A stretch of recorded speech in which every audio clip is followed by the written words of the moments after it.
விருச்சிக ராசிக்காரர்களுக்கு ராசிக்கு 4ஆம் இடத்தில் இருக்கக்கூடிய சனி உடல் நலத்தில் பிரச்சனையை கொடுப்பார்.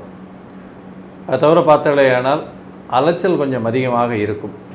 பேச்சில் கவனம் தேவை. ஏன்னா 2ஆம் இடத்துல சூரிய பகவான். பண வரவிற்கு பஞ்சம் இருக்காது.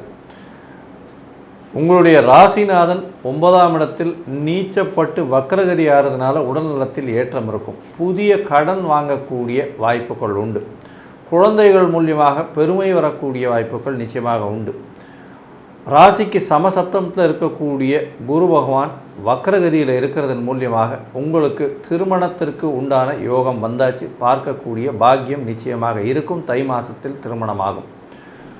ராசிக்கு 11ஆம் இடத்தில் இருக்கக்கூடிய கேது பகவான் மூலியமாக நல்ல லாபம் இருக்கும். இருந்தாலும் வேலை பளு அதிகமாக இருந்து லாபங்கள் கம்மியாகக்கூடிய வாய்ப்பு. ராசிநாதன் ராசிக்கு 12ஆம் அதிபதி 7ஆம் அதிபதினு சொல்லக்கூடியவர் திக்பலம் பெறுறார். 4ஆம் இடத்துல திக்பலம் பெறக்கூடிய காலம், அதாவது மார்கழி 15 தேதிக்கு மேலே. இதன் மூலியமாக நல்ல ஒரு ஏற்றம் இருக்கும். எதிர்பாலினத்தவர் மூலியமாக நல்ல ஒரு ஏற்றம், பார்ட்னர்ஷிப் தொழிலில் பெரிய ஏற்றம், கணவன் மனைவிக்குள்ள நல்ல ஒரு அந்யோன்யம் இருக்கக்கூடிய காலகட்டம். புதன் உங்களுடைய ராசியிலிருந்து 2ஆம் இடத்துக்கு போகிறார். அவரே 8, 11 அதிபதி. அதனால் பண வரவு பொருள் வரவிற்கு பஞ்சம் இருக்காது.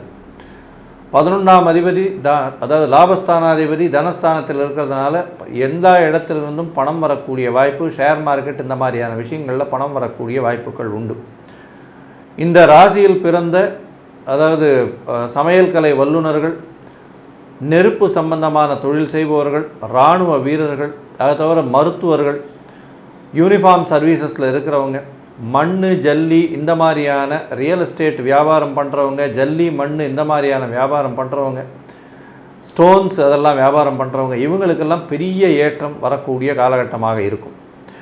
இந்த மாதத்தில் பார்த்தீங்களேயானால் மார்கழி மாதம் குரோதி வருஷத்தில் விருச்சிக ராசிக்காரர்களுக்கு ஏற்றமான மாதமாக இருக்கும். இருந்தாலும் அர்த்தாஷ்டம சனி இருக்கிறதுனால உடல்நிலையில் சற்று கவனமும், வேலைக்கு செல்லக்கூடிய இடத்தில் சற்று கவனமும், தொழிலில் ரொம்ப அலைச்சல் இருக்கக்கூடிய காலகட்டமும், படிக்கக்கூடிய மாணவர்கள் ஒரு விஷயத்தை 4 தரம் படிக்கிறதும் ரொம்பவும் நல்லது.